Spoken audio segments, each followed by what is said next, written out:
not miss. Fought Dustin Poirier. We also haven't seen Dustin Poirier.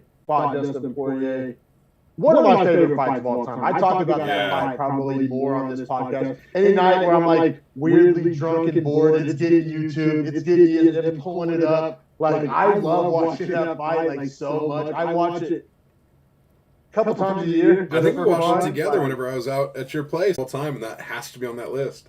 It has to be on that list. And there's fights that we talked about being on that list, but then when it's like time to actually pull up one to watch, this is the one I always pull up. Seriously. Yeah, and Dan Hooker also has, for as much smart if you want to, he was scared of him. And then he would like pull guard. The last one was not a guard pull. The last one was like Poirier was done. But that was like what the third time it had happened. He had already tried to put the pull guard to recover kind of technique a couple enough here. And as a fan, I hadn't seen enough here. It was honestly not that entertaining. For a second round finish. You said there was any snoozers on this card. If somebody chose to call this fight a snoozer, I wouldn't hate him for it. But it wasn't the snooziest. Well, thank goodness it was Keith Peterson, because he has a short leash with guys that get in grappling stalemates or want to pull guard. He's got a real short leash with guys like that. Absolutely down. Simone could have got this fight and put a lot less. Sure, quite frankly. And Ricky Simone's still chilling at 10. Cruz, I could be wrong. Let me look real fast. Oh, come on, UFC. Don't give us that. We don't want to see that. We're your guy. Okay, it's not booked yet, but that is what I've heard in the works, is that Dominic Cruz is going to get his retirement fight against Pedro Munoz. In the rumor mill. I'd rather see Cruz Dillashaw or hell, I mean... Well, Cruz can't be fighting up. He just got put to sleep badly in his last fight. True. Although he was looking good, but I don't know. I mean, Font Cruz is a good fight for Cruz to go out on. Shit. Yeah, not bad. Yeah, Font hasn't fought in a minute. He's got to fight somebody. He's just going to camp it on his ranking. What I don't want is I don't want to see any of these three guys fight each other. Appreciated what they're getting thus far, if that makes sense. And I say all that to say that, I mean, the next fight up, Dana even said it on like Wednesday, like we should just cut the check now for fight of the night. It just made sense. The fight I'm talking about is Dustin Poirier and Michael Chandler. A lot of people want to hate on Michael Chandler, say that he hasn't lived up to their expectations or that he is undeserving of his number 5 ranking in lightweight.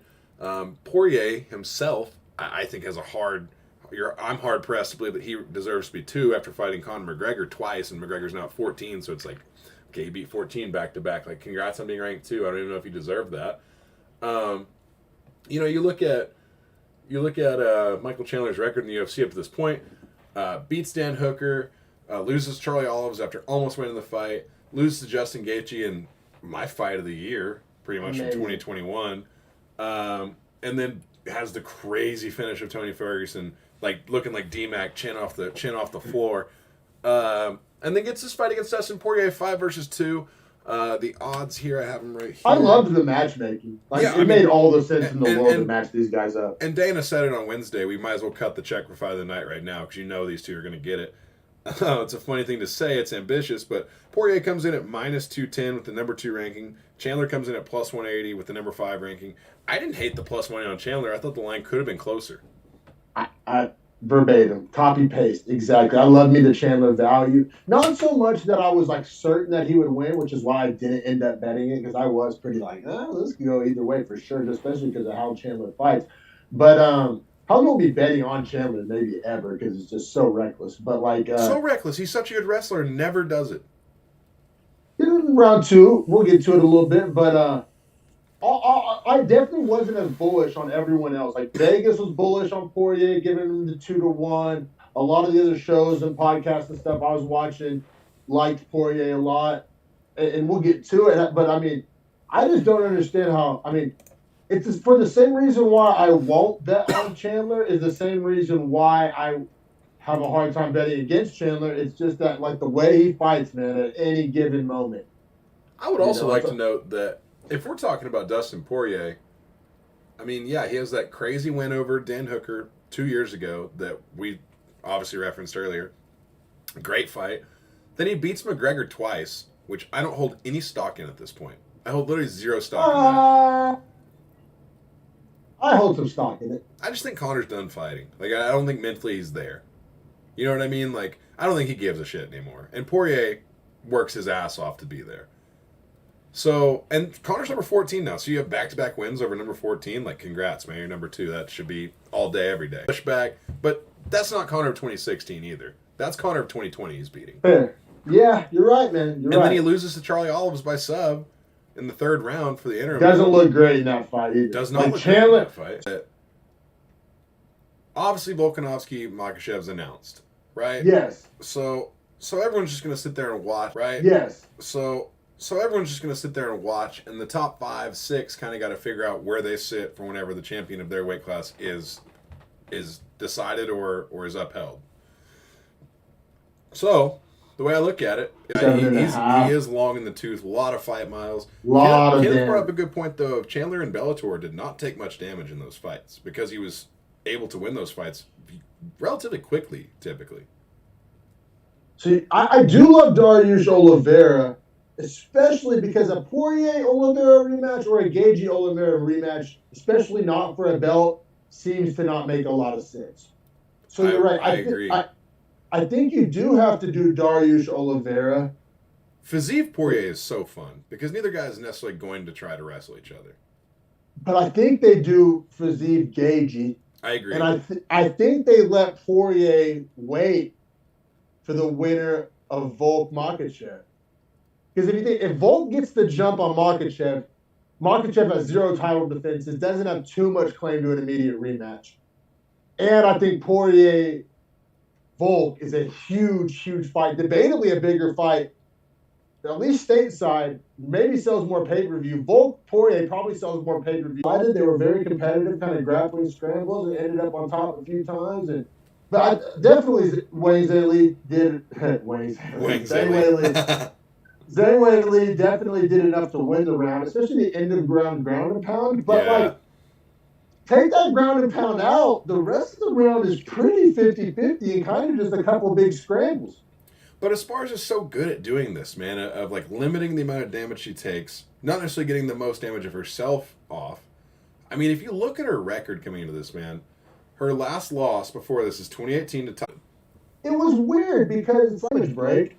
I don't know what happened. Did she just felt the difference in strength, or maybe one of those elbows hurt her more than we were led on to believe? Or I don't know, man. What's your interpretation, bro? Because like I said, it kind of looked like she found a way out of there. But nothing in the fight leading up to that looked like something that would make a fighter want to get out of there. I don't know, bro. I think in round 1, she got outstruck. Not the worst, but it was kind of obvious. As far as grappling, she couldn't really implement anything she wanted to do, and that was her only path to victory in the fight, was to be able to grapple and win effectively in the grappling situations. Might have been one of those mental breaks. She spends a lot of time, even in other places outside of the States. Thailand, I think she does so she trains mainly in Thailand with Peter Yan and those guys at Tiger Muay Thai. And then we'll come over and do her UFC camp, or her last month, with Cejudo in Arizona. So she doesn't train at the Chinese training facility, the Chinese PI. I don't know. I think for a Chinese fighter, she's not super pro-China. Now, she could never say that. But I think her actions speak louder than words. She's never there. Yeah, and I think the Leech is more of a pro-China nationalist than she is. Oh yeah, for sure. Yeah, the Leech, and I think even Nurgan Becky, guys like that. Yeah, Shailan. But yeah, I mean, I'm glad Zhang Weili's the champ. Me too. Seems like it's the right person to be the champ there. And then you want to talk about rankings? I have it right here. I mean, right now we got Marina Rodriguez at 5. But Andrade's going up. I think she has a fight booked at flyweight, if I'm not mistaken. Strawweight gets weird. Yes, absolutely. You got Amanda Lemos, who just won. That's probably the next best matchup for Lemos, is if she can get Esparza. And then I think Rose probably gets the shot at Weili, right? Because they have all the history.